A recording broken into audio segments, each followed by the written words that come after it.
Welcome to today's video. It is good to be back, guys. I am so sorry for the long delay and the silence that has been on this channel, as well as the Facebook group. Things have been going on in my life, but enough with that. I received a prophetic word that I want to share with you guys. I received it about a week ago by now. I've just been busy and not been able to record it. But here we go. It is called Warning for America, Complacency and Judgment. To suffer is to feel, to experience raw emotion, and to resist the swells of emotional turmoil that is stirred up by the storms of life. To not know anything of this nature might as well be numb.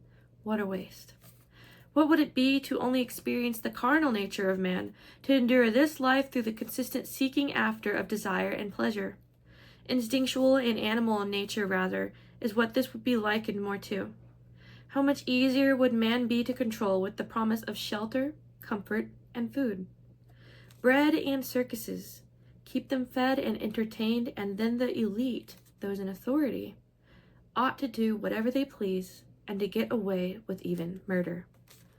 For given to carnal desires, what man living only by instinct, by reaction to occurrence? What man ought to feel for another man much more than better them than me? And what would become of the humanity of man if we were given over to numbness for the sake of comfort? Comfort when? How? Comfort through the use of drugs, both legal or counter to such, and always if for the convenience of the powers that lay up over us. Freedom is an illusion. I can only imagine what a complacent society we would live in if many were given over to the influence of drugs for the sake of comfort, if through a pill, easily enough once daily before a meal, and don't miss a beat or your mind will be unhinged with the swelling of thoughts and the convictions that you otherwise had sworn yourself far away from. If through a shot, once a month, slowly releasing chemicals to keep one complacent until the next appointment. Not realizing that for the people never meant for the commoners of the lower and middle classes, but rather that it always was meant for the peoples of our society's nobility and the well-to-dos who came from humble beginnings. But oh, do we know they did not rise to the top in honesty. No, but depravity and the lewdness of dismissing etiquette when it very well pleased. What honor once meant has now been perverse and confused to be defined in media as lustful intentions and ideations. Truly no good morals stand among the proud, and the ones fraught with raucous behavior often encourage and provoke wanton actions lusting for the blood of the innocent. How dreadful it is, then, that when given over to complacency for the sake of comfort, that man turns blind an eye to the frivolous nature of the hateful and of the damned. Damned, you say? Yes, damned because they say they knew not what was the good and right solution. Yet they partook of the sweetly softened whispers of demons and lesser gods, who promised them delight when the little should perish, or when the good of heart should expire in the streets. Whether they knew they would be laid up for slaughter through an arduous battle consisting of tooth and nail, or whether they were deceived to believe in a place made out to be a safe haven. A head is shaken and hung low at the thought that that which they knew was evil is what they decided amongst themselves to call good and right. For they seek the thrills and adrenaline that chaos and turmoil bring. Ichabod will be the name of their king, and the heavens will tremble at the thought that a nation once just and whole could become so split in twain that they would fight amongst themselves, amongst their own brothers and sisters. Such immaturity, and what a show! That as the world is tossed to and fro by these loose politics and greedy hands, that the time would be like a Thanksgiving feast. Why, thank God we aren't they will mockingly say, on the day we normally ought to spend in jovial splendor all around. Hand in hand, oh, what a time that was, but for now our nation will be given over to hand against hand. Combat. Who needs to leave for war when we're already at war amongst ourselves?